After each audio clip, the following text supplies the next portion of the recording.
Nasaan po yung Facebook? May I clarify, Your Honor? Yes, DOJ. Actually, I'm from the NBI, Your Honor. Actually, Your Honor, we do not acquire jurisdiction over the social media platform. We can only do requests. And the request we do is granted if the crime, which is the basis of the request, is also punishable in their jurisdiction. Yes, that is the duality of jurisdiction. Yes, Your Honor. But What is your basis in saying that we cannot acquire jurisdiction over the social media platform, notwithstanding the fact that both countries have the same law punishing the same crime? Because I believe when we say duality of jurisdiction, it means that we can acquire jurisdiction as well. Your Honor, good afternoon. I am the OIC Director for the Office of Cybercrime, Your Honor, an attached agency of the Department of Justice. Your Honor, as to the issue on jurisdiction, actually there is a way where we can acquire jurisdiction if there is a cyber warrant issued to a particular platform, but the limitation of that cyber warrant pertains only to computer data or informations that are stored in the or being held by these platforms to be produced or provided to us in relation to a particular case already filed in court, Your Honor. Hindi ba, sir, lahat naman ng napopost talaga ay incorporated in the data which are being kept by the social media platform? So I wish to believe na lahat ng lumalabas sa social media platform ay part and parcel ng data ng social media platform which is foreign-based. Tama po ba yun? Yes, Your Honor. I agree with your statement, Your Honor. But there are also some instances like dito po yung pumapasok yung retention, Your Honor, where kunyari sa Pilipinas po sa atin, if we have a particular, if our law requires a particular number of months or years for that platform to retain all those informations, we can. We are now qualifying our answer now. CICC, right? No? Let's go to the basic question. Kaya po ba nating mag-acquire ng jurisdiction over the social media platform? Please do not qualify your answer first. Tun muna po tayo sa general rule. Kaya po ba o hindi? Because you were mentioning already about the cyber warrant, cybercrime warrant.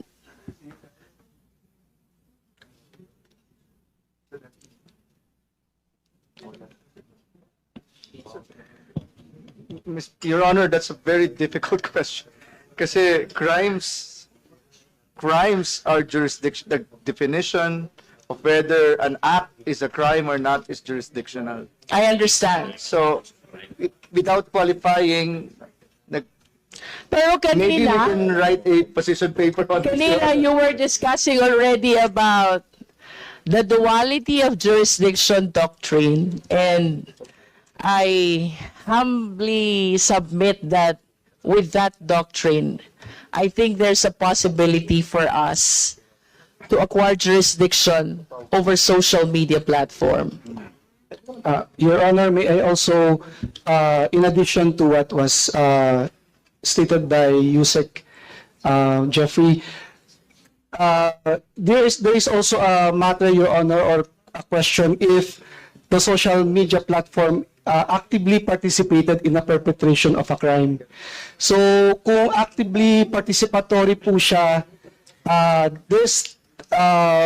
If I may interrupt, sir, cybercrime law, to distinguish it from the crimes defined under the revised penal code, is considered as a special law. Do you agree? O, di ba? That's where the distinction lies between mala inse and mala prohibita. And when we speak about mala prohibita, what does it say? We do not care about malice. The only question is whether the crime is committed or otherwise. Tama po ba yun? Yes, Your Honor, we totally agree with that, Your Honor. Yes, but you were discussing about knowledge, about participation in the perpetration of the cyber libel or cybercrime. Parang medyo contradictory po yun doon sa konteksto ng mala prohibita or malum prohibitum.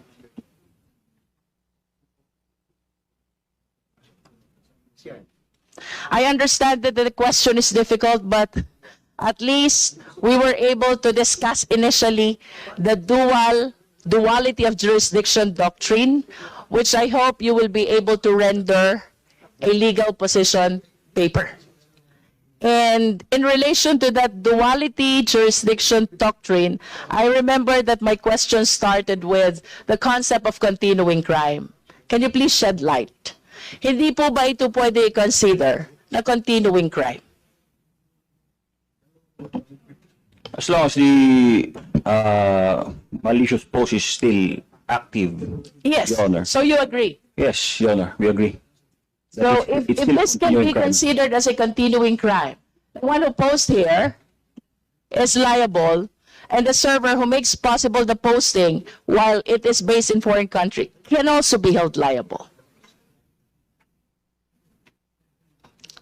The question is difficult again.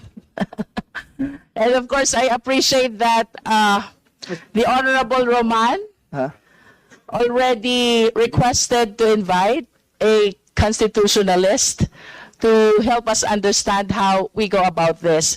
I just wish to submit that this cybercrime law was drafted, passed, and approved with the knowledge in mind that cyberspace is boundless, internet is boundless, and perpetrators are not confined only in the Philippine territory, but even outside. So I wish to believe that the drafters of this law considered the possibility of indicting as well the perpetrators who are based in the foreign country. That is a manifestation, Mr. Chair. And to proceed, Mr. Chair, I wish to state for the record before I proceed that this representation is requesting the DOJ to render a legal position with respect to the two issues raised already, the duality of jurisdiction doctrine and the concept of continuing crime. And for my last question, sa atin pong pag-aaral ng batas, mayroon po tayong tinatawag na warrantless arrest. Konting review lang po. Ano po ba yung mga instances when arrest without warrant is allowed? TOJ? Yes, Your Honor.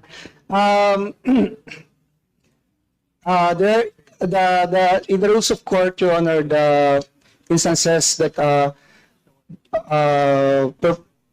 warrants a warrantless arrest, Your Honor, is if a particular crime is being committed and the police officer has actual knowledge of or actual knowledge of the perpetration of the crime, Your Honor, the law enforcement can actually conduct the arrest of the subject without the necessity of a warrant, Your Honor. TOJ, you will agree with me, we call it the doctrine of flagrante delicto. Yes, Your Honor. Yes. If a person is caught while committing a crime, he can be arrested even by a private citizen without need of a warrant. Yes, Your Honor. As a citizen arrest, Your Honor. Okay. Mayroon pong fake information, nakapost yung isang blogger. Can it be considered as flagrante delicto? Yes or no? Yes, Your Honor. Yes. For as long as the fake news is still posted. The one who posted it is in flagrante delicto. So the question now to the law enforcement, can we effect an immediate arrest, considering that the one who posted is caught in flagrante delicto? Yes, Your Honor, as long as the attribution could be established. Mr. Chair, ang dami po ng vloggers na can be considered caught in flagrante delicto, and I find it strange. Walang inaaresto ang ating law enforcement agency. I do not subscribe to the opinion that our laws are insufficient. I wish to submit that the drafters of these laws considered already indicting even people outside the Philippine territory, considering that we're talking about cyberspace, considering that we're talking about internet, which horizon and territory is boundless. And going back to that doctrine of flagrante delicto, the biggest question is, ang dami pong vloggers without any concern at all about the possible consequences, about accountability, about liability. They just keep on posting fake news, proliferating fake news. And this is a clear illustration of caught in flagrante delicto, which warrants warrantless arrest. Bakit po walang ginagawa ang ating law enforcement agency? Okay, we will reply. NBI. Yes, Mr. Chair. So for that question, Mr. Chair, as already discussed a while ago, ang meron lang po tayo ngayon is cyber libel na batas. And Article 154 of the Revised Penal Code, if I may read, Mr. Chair.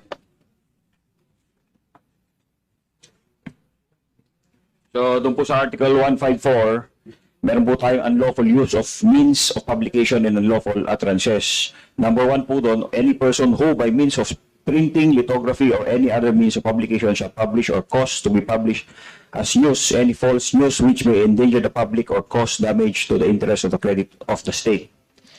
Yun lang po ang dalawang batas na pwede natin gamitin if we conduct a law enforcement operation or file of case. But the problem is, this case is a personal crime.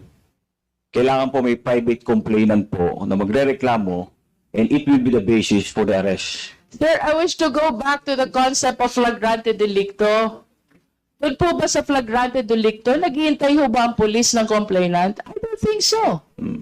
For as long as the person is committing a crime, even private citizen can arrest without need of a warrant. Mr. Chair, I believe that the questions is quite legally debatable already. So I would appreciate listening on the next hearing to our invited constitutionalist. I conclude, Mr. Chair. Thank you so much, Congresswoman Luistro.